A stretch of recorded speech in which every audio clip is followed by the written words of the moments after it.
राष्ट्रवादी काँग्रेस पक्षाच्या वतीने शेतकरी आक्रोश मोर्चा आज जळगाव जिल्ह्यातल्या शेतकऱ्यांच्या वतीने काढण्यात येणार आहे। ट्रॅक्टर सहित शेतकरी यात सहभागी होणार आहेत आणि त्याला उपस्थित राहण्यासाठी मी मुद्दामून इथं आलोय। या आमच्या मोर्चामध्ये जिल्ह्यातले खडसे साहेब, रवींद्र भैया, गुलाबराव देवकर साहेब, सतीश अण्णा, राजू देशमुख सगळेच मान्यवर नेते सहभागी होणार आहेत। रोहिणीताई खडसे पण त्यात सहभागी होणार आहेत आणि जिल्ह्यातल्या सर्व भागातून शेतकरी आज या मोर्चाला येणार आहेत। मला खात्री आहे की गेल्या 4-5 दिवसात जी अवकाळी पावसाने शेतकऱ्यांना तडाखा दिला आणि शेतकऱ्याचं जीवन उद्ध्वस्त झालं, त्यासाठी देखील या सरकारचे ला जाग आणण्यासाठी आम्ही सरकारला या धडक मोर्चात आम्ही या सर्वांचा ताबडतोबीने पंचनामा करावा आणि कोणत्याही परिस्थितीत पीक विम्याच्या रकमा यापूर्वी ज्या मिळणं आवश्यक होतं त्या ताबडतोबीने द्याव्यात। तांत्रिक गोष्टीत सरकारने विमा कंपन्यांच्या अडकू नये आणि ज्यांनी विमा काढलेला आहे, उतरलेला आहे, त्यांना सरसकट विम्याच्या रकमा झालेल्या नुकसानीमुळे मिळाल्या पाहिजेत अशी आमची सरकारकडे मागणी आहे। पुन्हा आता नव्यानं ह्या अवकाळी पावसानं जो फटका बसलेला आहे त्याचा पंचनामा झाल्यावर त्या बाबतीत देखील सरकारने तातडीने मदत करावी। सरकारच्या बाबतीत आमचा अनुभव असा आहे की सरकार मोठ्या घोषणा देतं, गोड बोलतं, परंतु पैसा, निधी शेतकऱ्यांच्यापर्यंत पोहोचत नाही।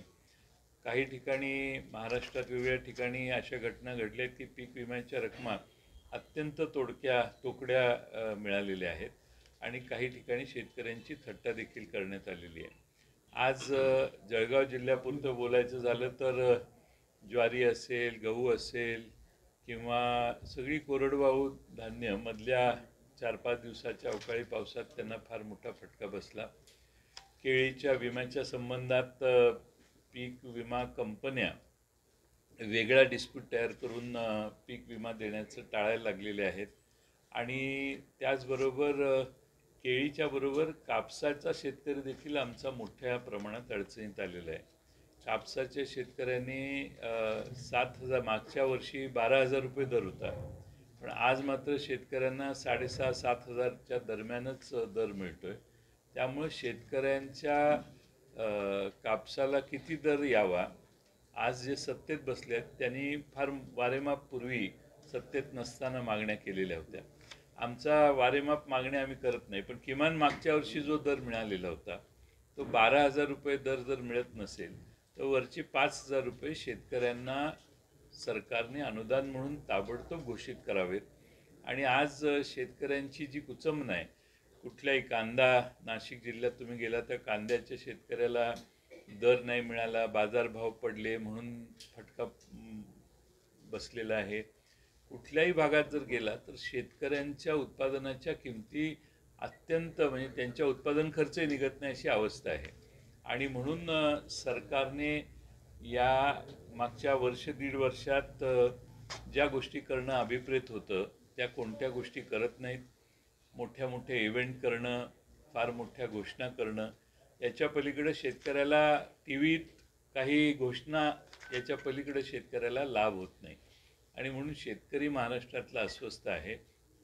त्याचं प्रतिनिधित्व करण्यासाठी या ठिकाणी शेतकऱ्यांची भूमिका ठामपणानं मांडण्यासाठी राष्ट्रवादी काँग्रेस पक्षाच्या वतीने आज सर्व नेत्यांच्या उपस्थितीत आणि शेतकऱ्यांच्या उपस्थितीत आज जळगावला जिल्हाधिकाऱ्यांच्या कचेरीवर आम्ही आक्रोश मोर्चा शेतकऱ्यांचा नेणार आहे।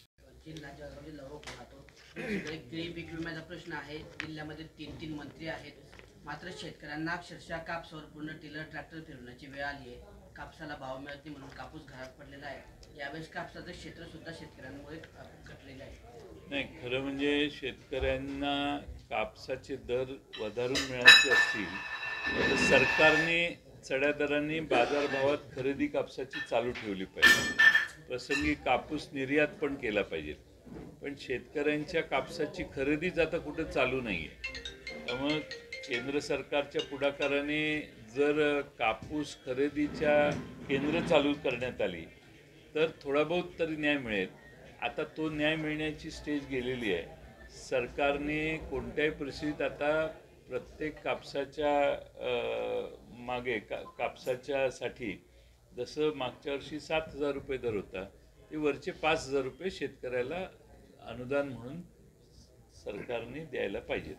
शेतकरी कापूसच देत नाही म्हणून महाराष्ट्रातले संपूर्ण जिनिंग उद्योग ठप्प झाल्याचं पाहायला मिळत आहे. त्यांच्यासाठी पण काही सरकारने विचार करायला पाहिजे, काय वाटतं तुम्हाला? नाही, जिनिंग उद्योगापेक्षा पहिली प्रायोरिटी आमची कापूस उत्पादक शेतकऱ्याला आहे. कापूस उत्पादक शेतकऱ्याला सरकारने कापूस खरेदी केंद्र सुरू केलेली नाहीत यावर्षी आणि त्यामुळं परिणाम असं झाला आहे की तुम्ही म्हणताय तसं जिनिंगकडे येणारा कापूसही थांबलेला आहे आणि शेतकरी मात्र दराच्या अपेक्षेनं वाट बघतोय. त्यामुळे शेतकऱ्यांना ज्याने फार नडीला शेतकरी पडलेला होता त्यावेळी 5,000, 6,500, 7,000 रुपये दराने कापूस शेतकऱ्यांनी विकण्याची पाळी आली. शेतकऱ्याचं अतोनात नुकसान झालं, उत्पादन खर्चही निघत नाही. आता किमान मागच्या वर्षीचा बाजार शेतकऱ्याला मिळावा एवढी साधी आमची मागणी आहे. 33% अधिक ज्यांचं नुकसान झालेलं आहे त्यांनाच नुकसान भरपाई मिळेल. कालच्या मंत्रिमंडळाच्या बैठकीत असा निर्णय घेण्यात आलेला आहे. तो कुठेतरी हा शेतकऱ्यांना मारक आहे असं वाटतं. शेतकरी फार मोठ्या प्रमाणात विमा कंपन्यांच्या दावणीला बांधण्याचं काम या सरकारने केलं आणि मग विमा कंपन्यांना जे सोयीचं आहे ते असे नॉर्म्स ठरवण्याचं काम देखील सरकारकडून आता होतं आहे असं मला वाटतंय. त्यामुळे 33%ची अट ही मध्येच घालायची गरज नव्हती. शेवटी नुकसान झालेलं जे आहे ते नुकसान झाले त्याचा पंचनामा केला की त्या पद्धतीने त्याला मदत झाली पाहिजे अशी आमची मागणी आहे. कापूस उत्पादकांना मिळावं. आपण या आघाडीमध्ये होता, गेल्या अनेक वर्षापासून शेतकऱ्यांना कापसाला भाव मिळत नाही. मग आघाडीत असताना त्यावेळेला हे अनुदान का दिलं गेलं नाही? कारण त्यावेळी अनुदान देत असताना बऱ्याच वेळेला अगदी पवारसाहेब असताना देखील पुढाकार घेऊन चांगले बाजारभाव मिळणं, सरकारचं इंटरव्हेन्शन, कापूस खरेदी करता सरकार उतरायचं. आता यावेळी सरकारी बाजारात नाही आहे. सरकारमध्ये आमच्या आजच्या मोर्चामध्ये ही मागणी आहे की CCI केंद्र सुरू करावी. ती CCI केंद्र सुरू केली तर जरा कापसाचे दर वाढले असते, पण ती आता सरकारने संधी गमावलेली आहे. फार उशीर झाला आहे त्याला. त्यामुळं आमची ही मागणी आहे. साहेब, भाजपच्या पदाधिकाऱ्यांची बैठक घेतली. त्या बैठकीमध्ये त्यांनी असं विधान केलंय की 2024ला भाजपचा मुख्यमंत्री होईल आणि गिरीश महाजनांसह जळगाव शहर, ग्रामीण आणि अमळनेरचे 3 आमदार वानखेडे स्टेडियमवर मंत्रिपदाची शपथ घेतील असं भाकीत केलेलं आहे. किती जण घेतील? 4 जण. कोण कोण? 4? गिरीश एका महाजन जिल्ह्यात जळगाव शहरचे आमदार, जळगाव ग्रामीण आणि अमळनेर. आणि जे 3 सांगितले ते एक पण येणार नाही. पण 4 आमदार एका जिल्ह्यात मंत्री करण्याची गरज ज्या अर्थी प्रदेश भाजपच्या अध्यक्षांना लागायला लागली, याचा अर्थ 4ही ठिकाणी परिस्थिती बिकट आहे. 4ही जणांना मंत्री करतो असं त्या मतदारसंघात सांगितल्याशिवाय ते निवडून येणार नाही, तशी शंका कदाचित आमचे मित्र बावनकुळेंना वाटली असेल. म्हणून प्रलोभनं दाखवण्याचा हा प्रकार आहे. मंत्री तर आतापर्यंत एकच झाला जिल्ह्यात, एकावेळी 2 क्वचित प्रसंगी. महाविकास आघाडी सांगते, सॉरी महायुती सांगतात, दुसरीकडे भाजपचा मुख्यमंत्री होईल असं म्हणतात. याची आपली प्रतिक्रिया एकीकडे महायुती सांगताय आणि भाजपचे कार्यकर्ते बोलताना ते म्हणतात की भाजपचा मुख्यमंत्री 2023ला होणार आहे. आता असं आहे की एका बाजूने सांगतात की एकनाथ शिंदेच 2024च्या निवडणुकीत आमचे नेते असणार. हे किती विरोधाभास चालू आहे. आणि प्रत्येक भारतीय जनता पक्षाचे प्रदेशचे अध्यक्ष बोलतात त्यावेळी ती सरकारची पक्षाची अधिकृत भूमिका असते. याचा अर्थ इतर जे त्यांचे 2 मित्रपक्ष आहेत त्यांचं अस्तित्व त्यांना मान्य नाही असा त्याचा अर्थ निघतो. राष्ट्रवादीने पाठिंबा काढून घेतल्यामुळे सरकार कोसळलं असं पृथ्वीराज बाबांनी स्टेटमेंट केलेलं आहे. त्याच्यात तुमचं मत काय? 2014ला किती वर्ष झाली? तो प्रश्न मला विचारायचा नाही, होता किती माझा की प्रश्न 2014 आज काढण्याची गरज काय? ह्या तुमच्या प्रश्नातच ते उत्तर आहे. 9 वर्षापूर्वी एखादी घटना घडलेली त्यांनी असेल, आज म्हणजे 9 वर्षापूर्वी एखादी घटना नाही, पण हे घडलेली विधान असेल खरं आहे का? तर सध्याच्या आमच्या कोणत्याही मित्रपक्षाला दुखवण्याची माझी इच्छा नाही, त्यामुळे मी त्याच्यावर भाष्य करणार नाही. पण सर त्यावेळेस सर तुम्ही प्रमुख नेते होते, त्यावेळेस आघाडीमध्ये प्रमुख नेते होते, तरी सुनील तटकरेंनी असं पण म्हटलंय की ते पृथ्वीराज चव्हाण मुख्यमंत्री बदलण्याची चर्चा झाली होती, पण त्यावेळेस दुसरे मुख्यमंत्री होणार होते आणि राष्ट्रवादीने त्याला संमती पण दिली होती, शपथविधीचा दिवस पण ठरला होता. असं असताना परदेशातले काँग्रेसचे नेते आले आणि तो निर्णयात बदल झाला. कदाचित तो निर्णय झाला असता तर सत्ता आली असते आपल्या राज्यामध्ये, असं म्हटलंय तटकरेंनी. 9 वर्षापूर्वी माझं तेच म्हणणं आहे, 9 वर्षापूर्वी जर तरने काही विधानं करणं हे गरज नाही. आजचे अनेक प्रश्न महाराष्ट्रासमोर शिल्लक आहेत. महाराष्ट्रातल्या शेतकऱ्यांचे प्रश्न आहेत, महाराष्ट्रात अनेक प्रसंग आहेत, आरक्षणाचे वेगवेगळे प्रश्न आहेत. या प्रश्नातनं मार्ग काढणं महत्त्वाचं आहे. 9 वर्षापूर्वी काय झालं तर काय झालं असतं याच्याविषयी भाष्य करणं मला उचित वाटत नाही. कारणीभूत होते का? कारण तुम्ही त्यावेळेस नेते होते. पृथ्वीराज चव्हाण आमच्या मित्रपक्षाचे सदस्य आहेत आणि त्यामुळे त्याविषयी मला काही भाष्य करायचं नाही. साहेब, आज जो जनआक्रोश मांडलेली आहे की गेली 2.5 वर्ष महाविकास आघाडीचं सरकार होतं, त्यावेळेस शेतकऱ्यांचे काय प्रश्न होते संपूर्ण महाराष्ट्राने पाहिलेलं आहे. आणि 2.5 वर्ष मुख्यमंत्री मंत्रालयात किती वेळेस आले, विधिमंडळाच्या बैठकांना किती वेळेस हे झाले, शेतकऱ्यांचे किती प्रश्न सोडवले, म्हणजे नैतिकदृष्ट्या त्या अडीच वर्षात जेव्हा जेव्हा शेतकऱ्याला संकट आलं शेतकऱ्यावर, तेव्हा तेव्हा आमचं सरकार धावून गेलं आणि मुख्यमंत्र्यांनी विशेषतः लक्ष घालून महाराष्ट्रातल्या कोणत्याही भागातल्या शेतकऱ्याला उघडा पडून दिलं नाही. आज आपल्याला याच्याविषयी त्या 2.5 वर्षाच्या कालखंडात जे आमच्याकडे सगळे मंत्री होते तेच तिकडे जाऊन मंत्री झालेले आहेत. बऱ्याच जणांना त्या जबाबदाऱ्या देखील मिळालेल्या आहेत. त्यामुळं हे प्रश्न 2.5 वर्षाच्या कालखंडात काहीच झालं नाही असा जो विचारला जातो तो राजकीयदृष्ट्या विचारला जातो. 2.5 वर्ष शेतकरी अत्यंत समाधानात होता. प्रत्येक अडचणीच्या संकटाच्या काळात सरकार धावून गेलं आणि त्यांना मदत करण्यात आलेली आहे आणि भरीव मदत केली आहे. म्हणूनच आज महाराष्ट्रात महाविकास आघाडीची लोकप्रियता आजही टिकून आहे. काल दुसरा विषय असा होता की आता त्यावेळेस सरकारचे मंत्री नेहमी एक डिफेन्सिव्ह भूमिका घेतात की आम्ही एनडीआरएफचे निकष बदलले, शेतकऱ्यांना दुप्पट भरपाई दिली, पण वास्तव परिस्थिती अशी की एकही शेतकऱ्याला आजपर्यंत 1 रुपयाची मदत मिळालेली नाही. म्हणजे सरकार कुठंतरी अपयशी ठरतंय का? सरकार पूर्णपणाने अपयशी ठरलेलं आहे, कारण सरकारने घोषणा केल्या आणि प्रत्यक्ष कृती याच्यात प्रत्येक वेळेला अंतर पडलेलं आहे. त्यामुळे सरकारवर लोकांचा विश्वास राहिलेला नाही. सरकारने महाराष्ट्रातल्या शेतकऱ्यांना आता मधल्या काळात दुष्काळ घोषित केला, काही ठराविक ठिकाणी दुष्काळ आधी घोषित केला, मग शेतकऱ्यांनी आंदोलनं केली, मागणी केली. आमच्या राष्ट्रवादी काँग्रेसच्या अनेक जिथे दुष्काळ पडला तिथल्या सगळ्या कार्यकर्त्यांनी तहसील कचेरीत धाव घेतली आणि तहसीलदार, जिल्हाधिकारी यांच्याकडे मागण्या केल्या महाराष्ट्रात. त्यामुळं हळूहळू नंतर आणखीन काही सर्कल हे दुष्काळ सदृश्य परिस्थितीच्या नावाखाली घोषित करण्यात आले. आता दुष्काळ सदृश्य परिस्थितीत असणाऱ्या सर्कलना आजही म्हणावी तेवढ्या सवलती आणि सोयी अजून सरकारने देऊ केलेल्या नाहीत किंवा मिळालेल्या नाहीत. त्यामुळे सरकारची अंमलबजावणीकडे लक्ष नाही. आता महाराष्ट्रामध्ये सरकार आपल्या दारी काही योजना आहे ना, ती शासन आपल्या दारी, तर ते प्रत्येक जिल्ह्यात जाऊन मोठे मंडप टाकून इव्हेंट केले जातात.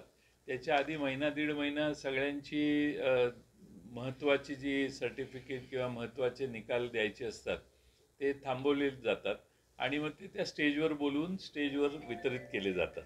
त्यामुळं एकंदरच बघितलं तर सरकारचा प्रशासनावर अंकुश नाही.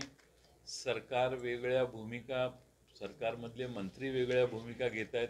मुख्यमंत्र्यांचा सगळ्या मंत्र्यांच्यावर अंकुश नाही आणि सरकारमध्ये एकसंगता नाही आणि त्यामुळे सरकारचे निर्णय शेतकऱ्यांच्यापर्यंत महाराष्ट्रातल्या ग्रामीण भागातल्या जनतेला दिलासा देणारे ठरत नाही. काल सांगितलं की मराठा समाजातल्या सर्व पक्षीय नेत्यांनी एकत्र बैठक घ्यावी आणि मग आपल्याला जास्तीत जास्त कसा फायदा घेता येईल यावरती विचार करावा.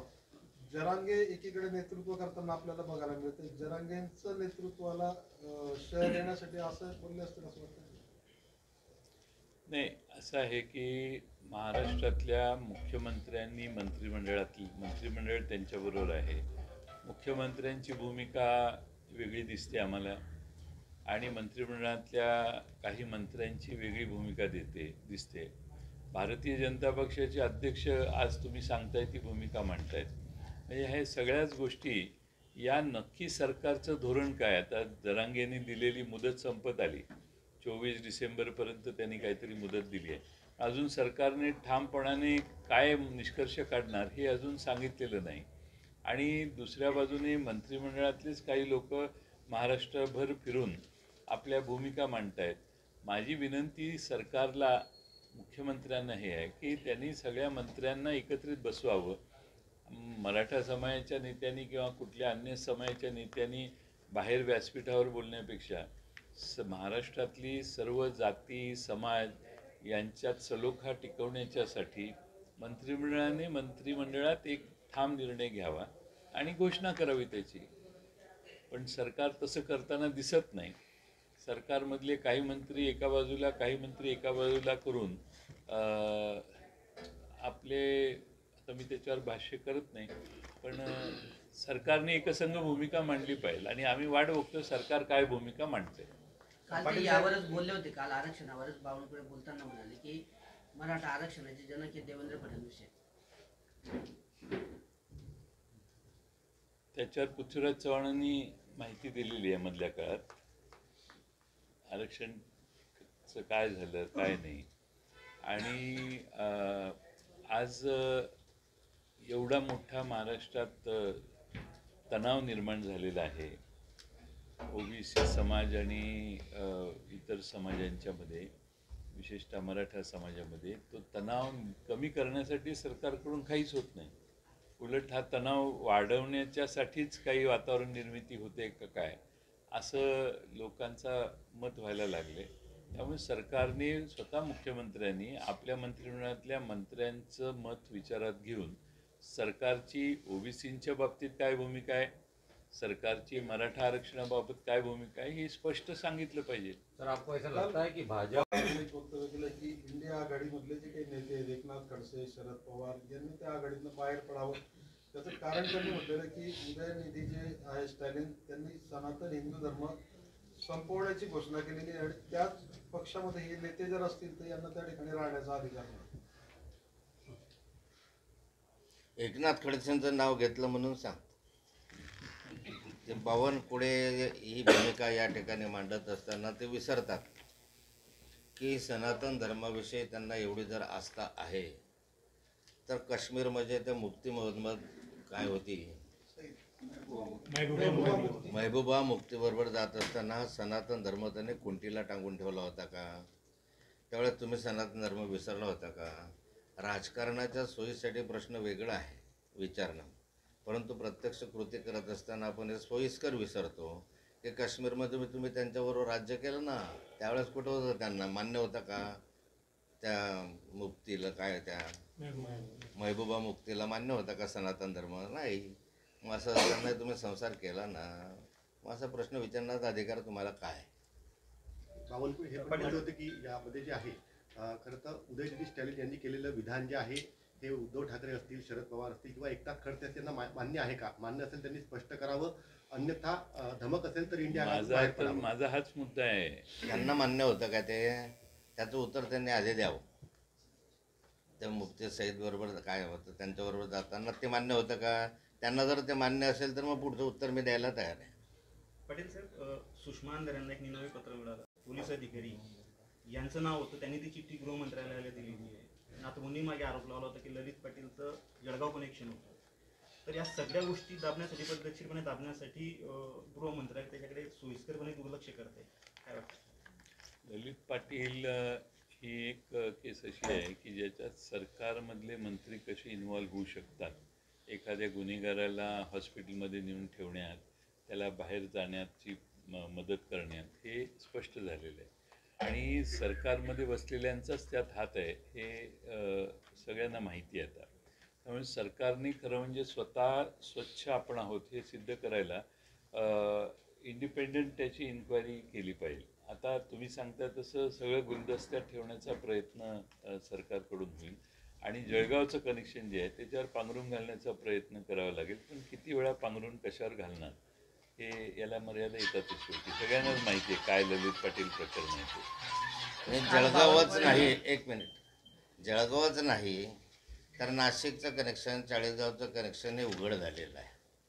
पाटील साहेब, माझी मागणी आहे या संदर्भामध्ये की हे जे सांगितलं आहे ललित पाटलांच्या संदर्भामध्ये मंत्र्यांचा सहभाग आहे की नाही, नेत्यांचा सहभाग आहे की नाही, राजकीय कार्यकर्त्यांचा सहभाग आहे की नाही, हे जर तपासायचं असेल तर त्या कालखंडामध्ये वर्षभरामध्ये 1.5 वर्षामधले या सगळ्या मंत्र्यांचे आणि सगळ्यांचे ज्यांच्या ज्यांचे संबंध आहेत जसं म्हटलं जातं त्यांच्या फोन त्याच्यातले तपासले जावे. त्यांचे पहा ना फोन नंबर, यांचे कॉन्टॅक्ट झाले आहे की नाही झाले आहे. मला खात्री आहे की यांचे कॉन्टॅक्ट त्यांच्याशी झालेलेच आहे. ससूनमध्ये कुण्याही एखाद्या वरिष्ठ मंत्र्याच्या शिवाय ॲडमिशन होऊच शकत नाही. जे जे कॉलेज ह्याच्यामध्ये हॉस्पिटलमध्ये होऊच शकत नाही. गुन्हेगार राहतात कसे? आणि त्यामुळे याच्यात डायरेक्ट मंत्री, मेडिकल एज्युकेशन मंत्र्यांचाही सहभाग असेल असा आमचा आरोप जो होता, त्या आरोपाला पुष्टी जर द्यायची असेल किंवा आरोप जर तपासायचा असेल तर ह्यांचे तुम्ही फोन नंबर तपासा. जर पाणी आहे काय म्हणतो आहे मी की सत्य आहे तर बाहेर काढा, नसेल तर आनंदच आहे ना मला. परंतु नाशिक, जळगाव, चाळीसगाव हे कनेक्शन उघडच झालेलं आहे ना. त्यांनी शोधलंच ना चाळीसगावला सगळंचं सगळं.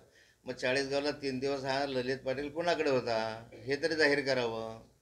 चाळीसगावला कशासाठी एवढं मोठं प्रमाणावर त्या नार्कोटिक्स मिळालं, जे काही होत आहे ते हे सरकारने जाहीर करावं ना. सरकार गुलदस्त्यात का ठेवत आहे सगळीची भूमिका? ह्याची ओपन इन्क्वायरी झाली पाहिजे, खुली इन्क्वायरी करा. सर, राज्यामध्ये 2 पक्षामध्ये विभागणी झालेली आहे आणि प्रत्येक दोन्ही गट जे आहेत दोन्ही पक्षांचे ते निवडणुकीसाठी आपापले उमेदवार उभे करणार. मग अशा परिस्थितीमध्ये मतांची विभागणी होईल असं वाटत नाही आणि त्याचा फायदा भाजपला मिळेल. नाही म्हणजे तुम्ही असं गृहीत धरताय की भारतीय जनता पक्ष वेगळा उभा राहणार आणि आमच्या दोन्ही पक्षातनं फुटून गेलेले वेगळे उभे राहणार असं? राष्ट्रवादीमध्ये 2 सरळ विभाग झालेले आहेत. हो ना, पण एका मतदारसंघात किती जण उभे करणार आहे तुम्ही? तुमचं मत काय आहे की भाजपही उभा राहणार आणि शिंदे गटही उभा राहणार का त्यांची मिळून एक उमेदवार उभा राहणार? नाही, मी सहमत नाही. तुमच्या लक्षात नाही आलं का की समजा मुक्ताईनगर विधानसभा क्षेत्र आहे तर मग शिंदे गटाचा तर खोके आमदार उभा राहील का भाजपचा उमेदवार उभा राहणार आहे? शिंदे गट, भाजप आणि शिंदे गटाची युती आहे ना, मान्य ना. मग तिथे एकच उभा राहील का दोन्ही उभे राहणार आहे? आणि दोन्ही उभे राहणार तर राष्ट्रवादी पण उभा राहील. आमचा एकच उभा राहणार आहे इंडिया आघाडीचा. राष्ट्रवादी तुमच्या गटाचा उभा राहिल्यानंतर अजित पवार गटाचा उभा तो राहणार कसा नाही. उभा राहील? जर त्यांची युती अलायन्स आहे शिंदे गटाबरोबर, शिंदेचं नेतृत्व त्यांनी मान्य केलेलं आहे, जर त्यांचं ते शिंदे गटाचाच उमेदवार उभा राहील तर एक तर भाजपचा उमेदवार उभा राहील, शिंदेचा उभा राहणार नाही किंवा अजितदादांचा उभा राहणार नाही. अलायन्स आहे ना, अलायन्समध्ये जागा वाटप होईल की नाही? हे तुम्हाला असं म्हणायचं आहे की लोकसभेनंतर शिंदे गट आणि अजित पवार वेगळं गट राहतील. यांना भाजप सोडून देईल असा तुमच्या प्रश्नाचा अर्थ दिसतो. भाजप त्या ठिकाणी बहुमतासाठी चला प्रयत्न करणार. वेगळा घ्या. 6 डिसेंबर नंतर देशात दंगली होऊ शकतात, प्रकाश आंबेडकर यांनी वक्तव्य केलं. 3 डिसेंबरला 4-5 राज्याचा निकाल आहे. त्यानंतर राजकीय वेगळी पार्श्वभूमी तयार होईल आणि त्यानंतर वेगळी गणितं मांडण्याचा प्रयत्न काही लोक देशात करतील. त्या उद्देशाने प्रकाश आंबेडकर साहेबांनी तसं वक्तव्य केलेलं असेल, त्यांना काही माहिती मिळाली असेल. राष्ट्रवादी पक्षाची सुनावणी सुरू आहे. तत्कालीन असं म्हटलंय राष्ट्रवादी पक्ष निवडणूक आयोगाचा निर्णय लागला तर लोक म्हणतील की बुवा हा निवडणूक आयोगाचा जो पेपर होता तो फुटला आहे आणि कार्यकर्त्यांना सांगायचं की हा निर्णय अदृश्य हाताने दिलेला निर्णय आहे, कायद्याच्या कसोटीवर टिकणारा हा निर्णय होता. असं तुम्ही उद्या जर निर्णय लागला असं विरोधकांकडून आरोप केला जाईल की हा पेपर फुटला. नाही, तुमच्या माहितीसाठी कालचं जे हिअरिंग झालं त्यामध्ये आमच्या वकिलांनी तिथं सांगितलं की पलीकडच्या बाजूने काही नेते जाहीरपणाने सांगतायत 2 दिवसात निर्णय होणार, 4 दिवसात निर्णय होणार. निर्णय काय होणार हेही सांगतात ते खाजगीत. त्यामुळं निर्णय काय होणार हे आधीच माहिती आहे असा त्याचा अर्थ आहे आजच. आता पण कोर्टात ज्यावेळी आम्ही आमच्या वकिलांनी हे निदर्शनाला आणलं त्यावेळी निवडणूक आयोगाने पुढच्या दुसऱ्या पक्षाच्या व लोकांच्या बाबतीत अतिशय कडक ताशेरे मारले. ताशेरे म्हणजे त्यांनी समज दिलेली आहे, प्रेडिक्शन करू नका म्हणून. पण ते प्रेडिक्शन करतात त्यांना बरंचसं आधीच माहिती दिसतंय. पाटील साहेब, आपण म्हटलं होतं जळगावच्या सभेत किंवा साहेबांनी आणि पक्षाने आदेश दिला तर ते शिवधनुष्य त्याला तयार आहे. आपण दोघे जण इथं आहात, काही याबाबत सांगा. या बाबतीत नाथाभाऊंशी चर्चा करून आम्ही आमचे अंतिम उमेदवार ठरवण्याची आता बैठक होतील. त्यावेळी आमची अंतिम बैठक होईल, कारण आता आमच्या 3 आघाडीच्या बैठका सुरू होत आहेत. तर त्या पार्श्वभूमीवर उमेदवारी आणि याच्या बाबतीत कारण काँग्रेस पक्षही या भागात तिकीट मागतोय, शिवसेनाही कदाचित मागेल. मग जळगावची जागा कुणाला द्यायची, रावेरची आम्हाला मिळणार का, याविषयी आम्ही बसून चर्चा करू. त्यामुळे आत्ता त्याच्यावर आत्ता भाष्य करणं योग्य नाही, पण आम्ही लवकरच करू. नाना पटोले बोलले होते की आपण ज्या पद्धतीने करतो भाषणामध्ये आणि सभेमध्ये नाव जे आहे नाथाभाऊंचं घेतलेलं होतं, अशी हातगाई करत आपण करू नये असा सल्ला जो त्यांनी यावेळी दिला होता. त्यांचा सल्ला मला पोचलेला आहे म्हणूनच मी हे बोललो. संपर्क अभियानात त्यातील लोकांना विचारलं की मोदींना हरवण्यासाठी 28 पार्ट्या इंडिया आघाडीच्या माध्यमातून एकत्र आल्या तर त्या कोणत्या हॉटेलमध्ये थांबला होता असा प्रश्न त्यांनी नागरिकांना विचारला. तर नागरिकांकडून उत्तर आलं गुवाहाटी. काय सांगा? नागरिकांच्या मध्ये गुवाहाटी मनात बिंबलेलं आहे आणि गुवाहाटीला गेल्यावर सत्ता मिळते असं कळल्यामुळं गुवाहाटीला जाणाऱ्यांची संख्या वाढलेली आहे आता अलीकडे. त्यामुळं देशात कितीही काही केलं तरी पक्षफोडीने बदनाम झालेली जी बाजू आहे त्यांच्या पारड्यात लोक मतं टाकतील असं मला वाटत नाही. कधी पुण्याच्या एका कार्यक्रमात